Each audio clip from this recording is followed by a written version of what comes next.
Hi, everyone. Ashley Mailloux and Mike Beer here with the Daily Racing Form. The Sunday DRF race of the day is the 9th out at Santa Anita. Grade 3 event here, the last Cienegas. It's a nice turf race, 6.5 on the downhill here for fillies and mares, 4-year-olds and upward. And we'll take a look at this. This is one of the races that was rescheduled from last weekend, Mike, but a lot of the same faces in here, a field of 9. And some interesting horses. Nadette's very interesting, a horse that's going to cut back drastically in distance and in class. Was in a grade 1 last time out. And you have horses such as Tufi, who has really good form, but haven't seen this one yet in 2025. Yeah, we'll see. I mean, I feel like they got the right morning line favorite here, Ashley. I don't know if you agree with that. Tupi, it kind of feels like she's going to be the favorite in here. And she has a lot going for her in this race. Probably, at least in my opinion, the thing that she has most going for her is her tactical speed. I mean, she can just get any kind of a trip in a race. And I'm not sure that, she doesn't need the lead. I think that's the key takeaway because she's not making the lead in this race.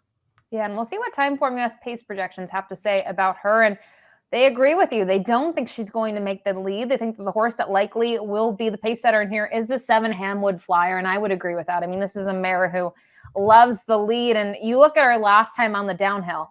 Go to her races before that. She had never been on the downhill. Look how fast she went. We're talking 43-3 there to the half, and she did tire there late, but just her second start now since joining the barn. And even horses such as Anywho might be forward. Just Nails may be sitting just off of it with the inside draw.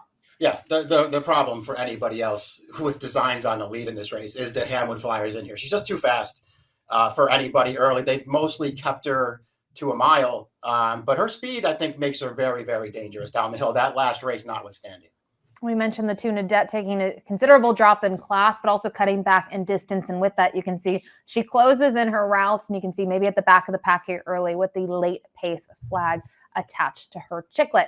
We'll jump right into it here, though, with the number 1, Just Nails, who we're not going to look at the most recent effort. We're going to go 2 back, Breeders' Cup weekend at Del Mar in the Senator K. Maddie. And, she just comes up a little bit short. I thought this was a really good effort, and out of her last 2 at Del Mar, this was by far the better of the 2.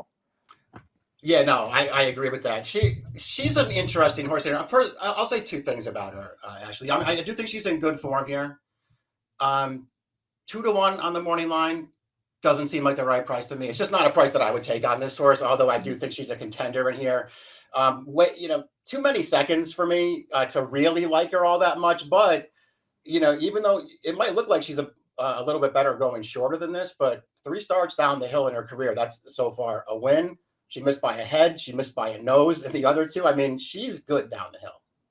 Yeah, I actually think she might be better down the hill. And I know you talked about some of her races. You can maybe make the case, well, 5-ace worked out. It worked, 5 starts back? But it seems like when they went 6.5, that when they shortened her back up, she's actually needed that ground. And I agree with you. I think 2-1 is pretty short on her. I mean, I don't know what you think is fair. I would think more in the ballpark of 4-1, 9-2 would be more interesting. Yeah, 2-1 just is too short for me to take against this kind of a field. But again, she is in good form on the way into this. All right, the number 2, Nadette, we talked maybe the class of the field in terms of her races on paper so far, but this is a big change. We've seen her on the downhill once. One was that it was last year in this race, and she was rolling late, but she was mid-pack. And since then, she has been able to win a couple of nice events, one of them a graded stakes, but you just worry a little bit with the pace in here. If Hamwood Flyer is out there maybe by herself, who's really going to be able to set fractions and push her hard enough that Nadette's going to be rolling that quick late? She definitely classes up really well with these horses. It's just a question of what kind of trip can she get in here. Because you're right. I mean, they tend to keep her going longer. She has absolutely no speed, and it feels like she's just going to have a lot to do in the stretch of this race.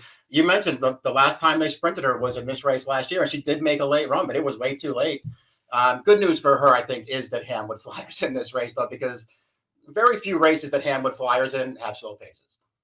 The number 3, Anywho, going to try something new for the first time in her career. Is just racing on the dirt to this point, but it has been working out there. You can see on a synthetic surface at Santa Anita. But her last couple, I don't know what to make of her events. Obviously, they're back in the fall and the summer, but to me, she needed to show more in those races. Maybe you give her an excuse 3 back because she was facing Sweet Azteca, but how do you assess those last 2?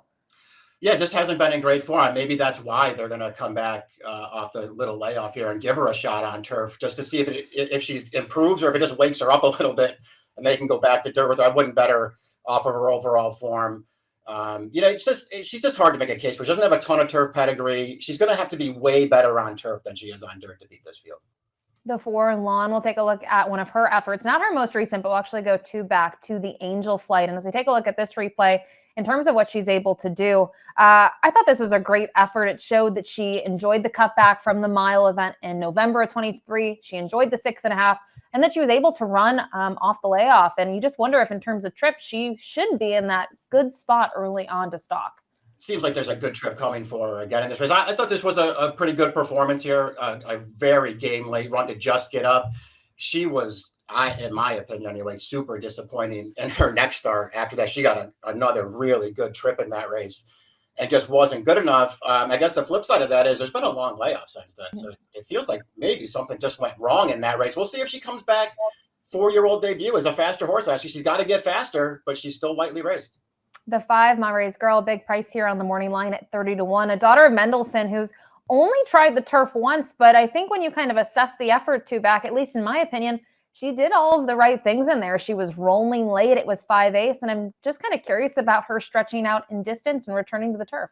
Yeah, and the one turf start, even though she didn't win it, it might be the best race she's ever run. I mean, that was for a 5-furlong turf sprint. You cannot go any slower than that on the lead. I mean, that horse, the horse that won the race, went wire to wire. She was walking 22 and change, 45 and change for a 5-furlong turf sprint at Del Mar. It was a super slow pace. This horse really ran at the end of that race. It was just way too late. She's good on dirt. She's good on synthetic. I think she might be even better on turf. She's a Mendelssohn. To me, the Mendelsohns are turf horses. I'm very intrigued that this is the spot O'Neill picks out to switch her back to the grass. Yeah, I just think, obviously she needs to improve from a figure standpoint, but from that first and only turf race, there's a lot to like about that race on November 3rd. The 6 Tupi we talked about is the morning line favorite. We'll take a look at one of her efforts now. We're not going to look at the race at Aqueduct. We're going to go 2 back when she's able to win the Unzip Man. She got a perfect trip in here. I mean, she made the lead. I think when you look at her visually throughout, she looked very comfortable. And for me, I think looking at that, she holds her own here in deep stretch. She's able to still continue here. Flavian was aboard. It's going to stick with her in this spot upcoming on Sunday.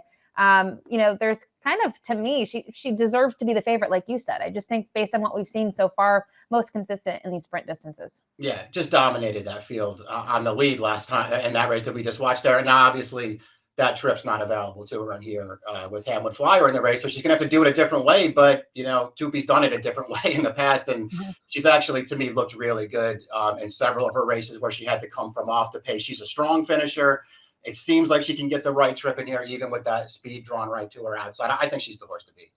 The 7 Hamwood Flyer we talked about likely to be the pace setter in here. I guess, how do you assess Hamwood Flyer in here in terms of where she's going to be late? She's a horse that likes to be forwardly placed, but she really hasn't hung around for a major share in her last couple. I guess maybe the one selling point is second time sprinting. Yeah, exactly. I mean, she's a pretty tough call for me in this race. Listen, she's 8-1 on the morning line. That's not a price that I would argue with, especially just because she has so much speed. It's not like she doesn't have, something to prove still as a stakes horse, because she does. But listen, I won't be surprised if she runs a lot better this time than she did in the Clocker's Corner. Of course, the last time we saw her sprinting, it was against the boys. She went a really fast pace. The winner came from last to first to win that race after she set the table for him. I just think she's a really dangerous horse in here, and that 8-1 seems fair to me.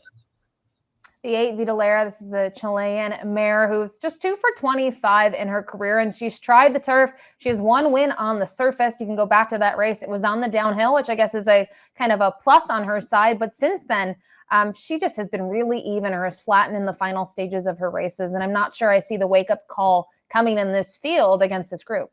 Yeah, neither did I. I just thought it was a really tough spot for her. She has that 1 win down the hill last May. She beat Just Nows that day, but that was not a performance I was that impressed with. And then the 9, Miss Lizzie, going to round things out. 6-1 on the morning line, a 5-time winner in her career for Doug O'Neill, who was 4th last time out. And to me, when you look at her, I thought in the misdirection, when you go 3 races back, she was just so good. And then maybe had some little issues along the way. She went on the shelf. Then we saw that again, and we haven't seen her since October. But I feel like at her best, she could be a major player. But the setbacks are a little bit of a concern for me. And then cutting back in distance too. Yeah, it feels like, if nothing else, at least the cutback in distance isn't a real issue for her.